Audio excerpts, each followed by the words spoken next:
Welcome to another edition of Teach the Geek interviews. My name is Neil Thompson. I'm the founder of Teach the Geek. I work with technical professionals so they can present more effectively, especially in front of non-technical audiences. And if you want to learn more about that, you can go to teachthegeek.com. Again, that's teachthegeek.com. Today, my guest is Nancy Post. She is the Vice President of Embedded Software and Solutions. What does that mean? I have no clue. So I certainly will ask her about that. And hopefully she has the answer to it. And if not, then her company might have a problem. What I'm really curious is to find out more about her roots and how she got to where she is today. And I'm sure public speaking will likely come up as well. Welcome to Teach the Geek interviews, Nancy. Thanks, Neil. Glad to be here. So from the bit of research I did on you, I saw that you got a degree in computer science. What was the motivation to get that degree? Yeah, I actually started my education by getting my associate's degree in electronics. And that was really just, I love math and science. I am the youngest of 15 kids. My parents were not supporting any financial. When I left the house, that was the end of financial support. So I could get grants and scholarships for my 2-year degree. And so I did that. And then I went to work at Rockwell and started writing software right away. And that I pretty much knew I wanted to get my computer science degree. I love math and science, but I also really like writing software. Really just made sense to me, especially on embedded environments. Made it challenging, to make the hardware do what you wanted it to, et cetera. And so that's why I went back and got my computer science degree while I was working at Rockwell International. Wow, 1 of 15 kids. That's a lot of kids. Yeah, it's fun. It's a nice big group. Yeah, my mother was one of, I think, 11, and my father was one of 10. But I'm just one of 3, so that's all I got. It tends to shrink, right? But my mom and dad did have more. So my dad was from 13 and my mom was from 11, and then they had 15. So they beat both sides. Me, I only have 2. So. Man, it's like hopefully it wasn't a competition. It's like we could outdo our parents. Let's see what we can do. I don't think so. That's wonderful. And you know what? I think it's really cool that you took the community college route and then you transferred into a 4-year institution. I only even learned that was even possible maybe a decade or so ago, maybe 15 years ago. If I had known that was possible for me to do, I'm sure it was a lot cheaper to do it that way, right? Way cheaper. And so that's what I was thinking about. If I'd have known a little bit more, I probably could have gotten quite a bit I had very good test scores and grades. So I probably could have gotten more funding for a 4-year school too. But I didn't know that.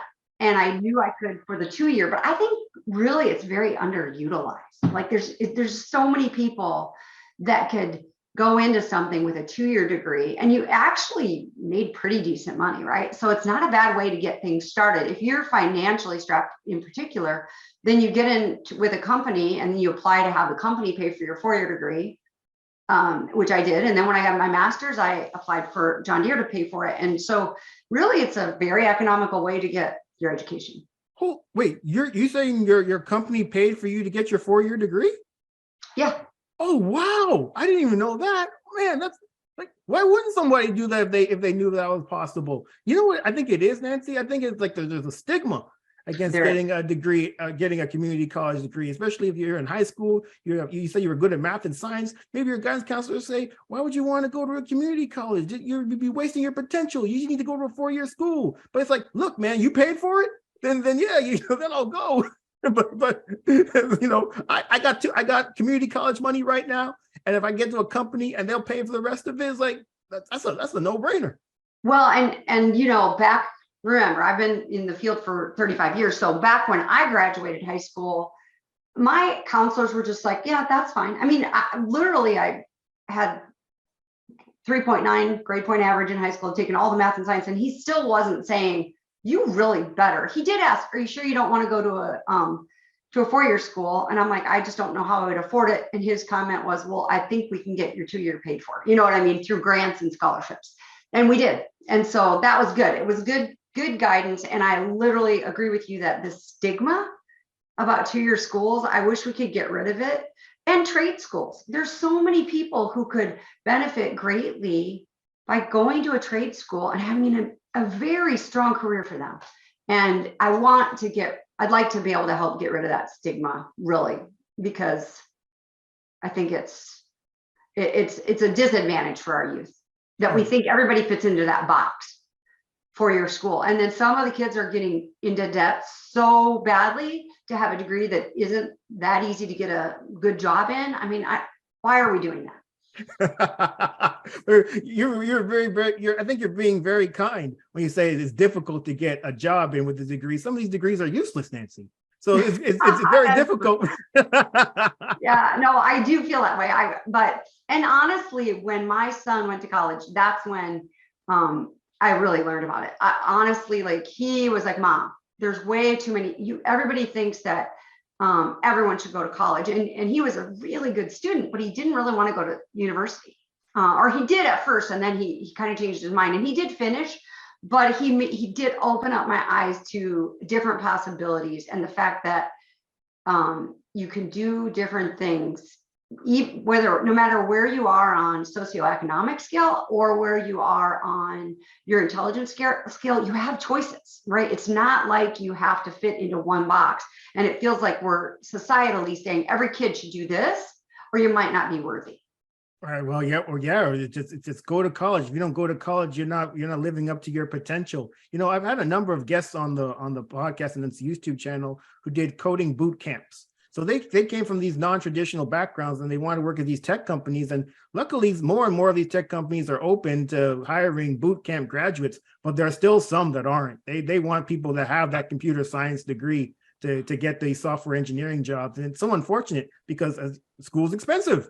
But if you can fund, a 6-month or however boot camp, and then learn what you're going to learn on the job, which you would do even if you had a computer science degree. I mean, what's the downside? Again, it's just a stigma of you don't have a 4-year degree, so you're not worthy. Yeah. I'm so unfortunate. So you also mentioned that you have I don't know, well, at least from the bit of research I did on you, I saw you got an MBA as well. What was the motivation to get that degree? I was at a point in my career where I really felt it'd be beneficial to learn more about the business end of things, because I'd always been very technical. It actually paired really nicely. I was in what we call at John Deere a product planning role, which is at that time it was a development role where you were learning a lot about the business anyway. So it paired so nicely with getting my MBA. I had a little bit of time as part of the job to be discovering how our dealerships work and things like that I was also learning about in my MBA. So I was at that point where I was trying to decide if I wanted to get my master's in computer engineering, or if I wanted to get my MBA, and I thought it would be more beneficial long-term for me to get my MBA. Kind of to your point, I was learning more and more on the tech side by doing what I was doing. And so then to get the business side and to help me to think about that side of things it was nice to have that education. Nice. And did the employer that you had, did they pay for that too?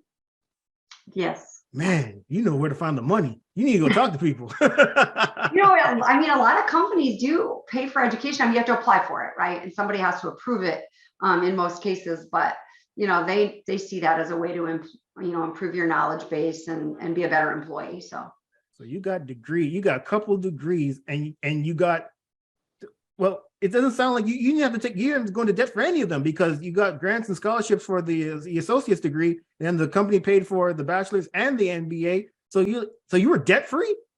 I had to, so when I first moved away, maybe this is more than you want to know, but when I first moved from my parents' house, I moved into my brother's home, and I lived there for a little bit. But then when I moved out of his house, because he's old enough to be my dad, and his daughter was my age, so we actually went to tech school together for a little while. And so when I moved out of his place and got an apartment, which was just after a few months, then I needed to have living expense. So my debt was very, very minimal. It was only to have some money to, have an apartment and some food.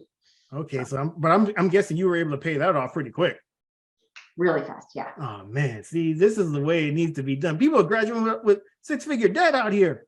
It's like that's a house. Yeah, my debt was less than 10,000. So wow, that's excellent. So I mentioned you mentioned that you had a technical role, but that at some point you moved into management. I guess what was the motivation for you to make that switch? It took me a while. I had a manager who he kept asking me, "Do you want my job? Do you want my job? You'd be good at my job." And I kept telling him, "No, I'm technical. Like I take my pride from solving technical problems and working on systems engineering back in the day when there wasn't even a name for it yet. Love to look at the big system and bring it together." And then he finally said to me, "You're constantly pulling the team together. You go outside of your own group to bring the teams together to make decisions. You're already managing. I don't know why you won't just admit it and take on a management role." And so it was really due to his encouragement. And then what I realized, even after having a small team, and I was already starting to do quite a lot of mentoring at that time, was this ability to help more people to solve problems, but also to learn how to interact in a way that you could effectively solve bigger issues for our customers and for our company, and enjoy your work at the same time. It just was very rewarding. And it was something that kind of clicked at a certain, probably I would say a certain level of maturity, right? You get to a certain point and you're like, okay, I think this would be kind of cool to multiply the effect of bringing people together and making technology work at a grander scale. I mean, you can only do so much as one person working on a problem. When you take on people leadership, then all of a sudden you can influence a lot bigger sphere of work, which has been really fun. What's something that you didn't realize would be the case once you started managing people? Maybe just even the variability of people day by day or year by year. One of the things that and I don't mean just different people, because there is a tremendous variance in people. You might get put into a pigeonhole and say, well, you're a technical geek. No, technical geeks vary tremendously in their social skills and in their intelligence and all these other things. But the same person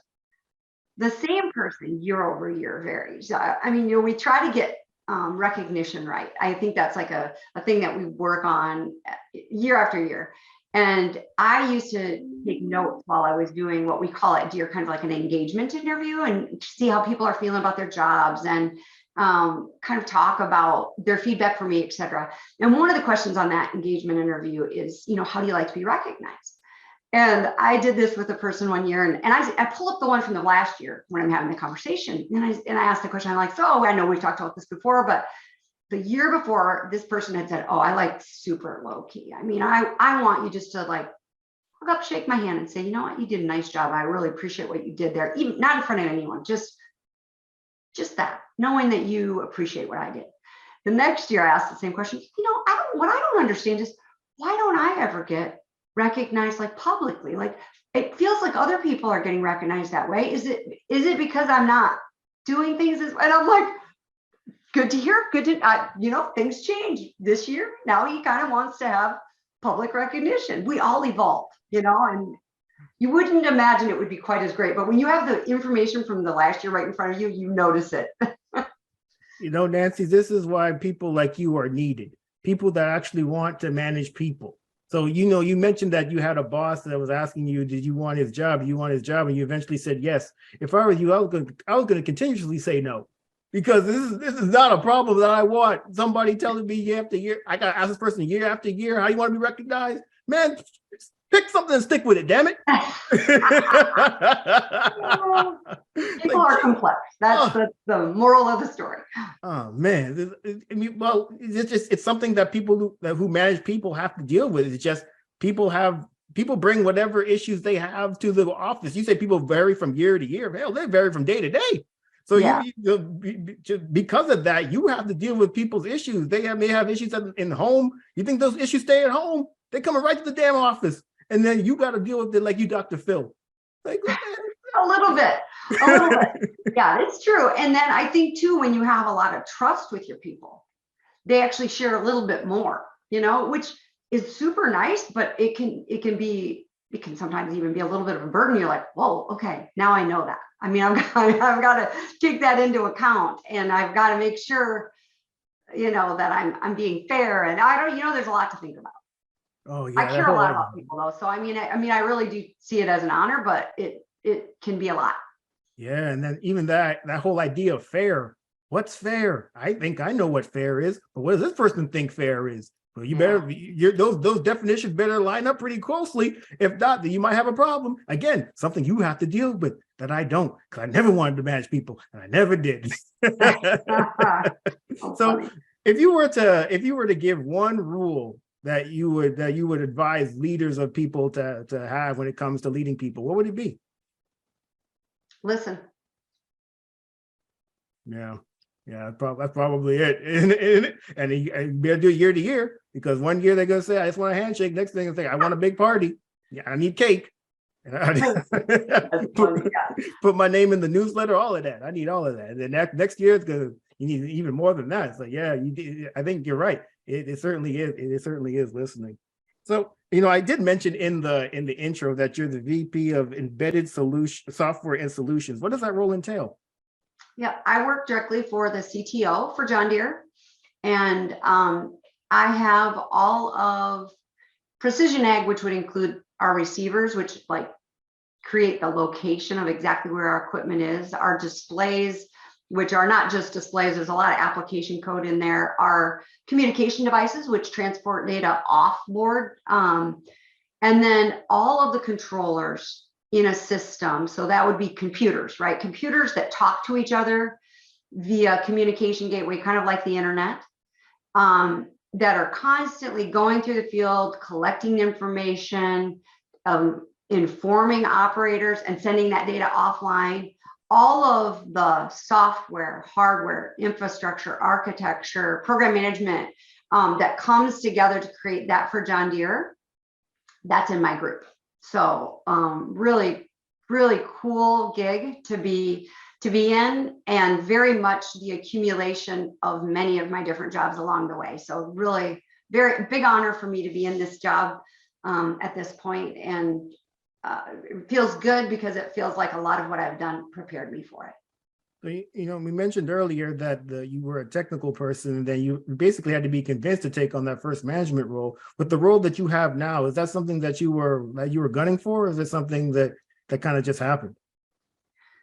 I would say that I felt ready for it, is maybe the way I would put it. I definitely saw the vision and the need for a role like this. And when it was created and they asked me to take it, I was pretty excited. Oh, okay. Oh, so you're the first person to have this role. I am, yeah. Oh, okay. So you're the trailblazer. All right. So everyone that comes on after you, that you're going to be the blueprint.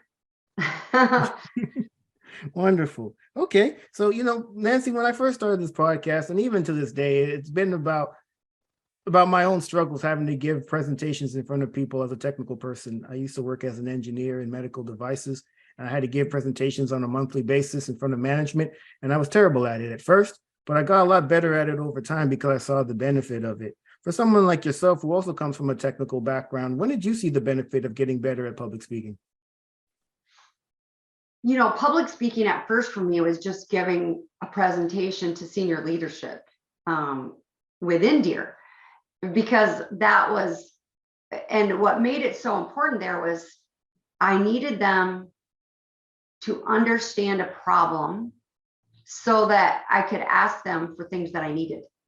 And if you couldn't communicate that well and in a way that they understood, the chance of getting the help you might need, whether that was people or budget or a little more time, whatever that might be, it just was pretty unlikely. So it felt very, very compelling and important to be able to get my message across in that environment. Yeah. And then as I've evolved and done more public speaking, it's similar, right? You want, like for us at Deere, we want the world to know what we're trying to do. We want the world to know that we've taken on a very new role as a tech company, that we want to feed, clothe and shelter the world, and that we're helping our customers do that. So it's just making sure that the message that you want can be understood by your listeners. Nancy, you brought up a really great point about talking to people and them having to understand what you're talking about, because if not, then and especially if you're asking for something, the answer is going to be no. And you know what? That was something that I came up across. You know, I mentioned that I wasn't very good at giving presentations, but I got better at it. But the catalyst for me getting better at it was my project being canceled. If that project had never been canceled, who knows? Maybe I would suck today. But, it was at that point that I realized, you know what? And this is 15 years ago. I still think maybe if I was just better at just conveying the importance of what this project could do for the company, maybe I could have saved it. But because I was just getting up there with a bunch of slides, reading them and trying to get out there as quickly as possible, not really caring about, you know, engaging the audience or conveying the message properly, or at least in a way that they can understand. Now my project is canceled and I might be out of a job. And luckily I wasn't out of a job. I was just assigned to other projects. But that was definitely the wake-up call I needed. So it definitely woke me up. When it comes to the presentations that you have to do you have a process for putting them together? And if so, what is it? Yeah, normally I define the purpose. You know, what is the reason that I'm being asked to present? And what should the audience get out of it? That's where I start. Because if you don't start with your listeners, they're not going to be listeners, you know? And so I think that's where I start. And then I break it down into an outline. I almost always create, okay, what are the, you know, pick 3 things that you really want to get across to, because people can only absorb so much, and then start structuring the what after that. Yeah, I fully agree with you when it comes to when you first even are thinking about the presentation, is what do the people need to take away from it? I'm a big fan of figuring out what that is and then working backwards, because I don't want to have a whole lot of fluff in the presentation, since I'm not, even though I'm okay. I mean, I think practice makes progress. I'm certainly a work in progress when it comes to giving presentations and public speaking in general. But if I don't have, if I can say something in 15 minutes that other people can say in 30, I'd rather say it in the 15. And that's from eliminating all that fluff that perhaps you add in because you didn't really take into account what people really needed to hear. You know, I have a friend, Nancy, and he makes fun of me for the fact that I prepare and practice my presentations before I give them. He's more of a just speak off the cuff. But you can definitely hear the difference, because when you speak off the cuff, it just comes out as it comes out. And then you very well could have a whole lot of fluff in there, just a whole bunch of extraneous information that you really didn't need to communicate. But if you prepared before, you could eliminate all that stuff. And maybe now a 15-minute presentation can be presented in 10. And no one's ever complained about a presentation being too short. Yeah, I agree. I think it can also go a little bit the other way, where when you're starting a presentation, you're looking at a slide, you can, the audience might need a little context. I used to, at one point in my career, I was the global quality manager for large tractors, and we would show them information on quality data, and I would show projections. And one of the people, I was doing a dry run actually, because we were presenting to the CEO, and one of the people in the room said, you need to remind him, you know, he's got so many things on his mind. You need to remind him how you derive this information and what this trend line, because it's really good, the trend line going down, what that means, and when you'll know if it's true. And at the time, at first I was like, wow, that seems like a lot. And then I thought, you know what, that's 100% fair. That's 100% fair. You have to know your audience, and when there's so many different things on their mind, you're in the middle of this deeply every day, so you know exactly what that chart means. But if somebody else doesn't, if you frame them up, they can listen to the words you're saying instead of trying to figure out what the chart means, because you just explained what the chart means. So now they're listening and they're focused on the message that you're trying to give. So it's interesting. I think sometimes you need a little more time. You might speak a little more, but it's so that they'll really listen to the purpose of your message. Which I thought that was a good lesson learned for me. Oh, 100%. So for anyone who's listening or watching our conversation, Nancy, and they want to get better at giving presentations or public speaking in general, what would your number 1 tip be? I like what you said, really. I mean, preparing ahead of time. And, you know, you have to know how you're going to start a slide. You have to know how you're going to finish the slide. You might not need to know everything you're going to say in between verbatim, but you need to know when you're done presenting that one slide, what should they know? What's the purpose of using that slide? And if you really don't know, like every now and then I'll run into that. I'll say, what's the purpose of the slide? And the people just look at me like, well, it's the one we use. I'm like, no, I mean, really, what is it? Why are you using it then? Do you have something you're trying to convey? Because if it's just, like you said earlier, if it's just filler or something they're comfortable talking about, but it doesn't serve the purpose of the whole presentation, take it out, So try and make if you're presenting with slides, which I know we don't always do that. If you're presenting with slides, make sure that every slide has a purpose. If you're presenting off the cuff and just speaking to an audience, know the 3 things you want them to walk away with. And I try and it can be more than 3, but I always think if you can have people walk away with 3 nuggets that are insightful, that's pretty good.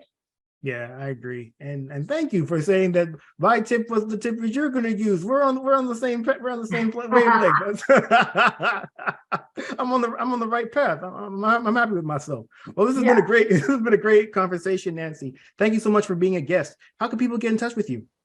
I'm on LinkedIn. So Nancy Post on LinkedIn. Excellent. Well, everyone, that marks the end of another edition of Teach the Geek interviews. My name is Neil Thompson, founder of Teach the Geek, and you can learn more about it at teachthegeek.com. Again, that's teachthegeek.com. Until next time, take care and stay safe. Thanks, Nancy. Thanks, Neil. Have a great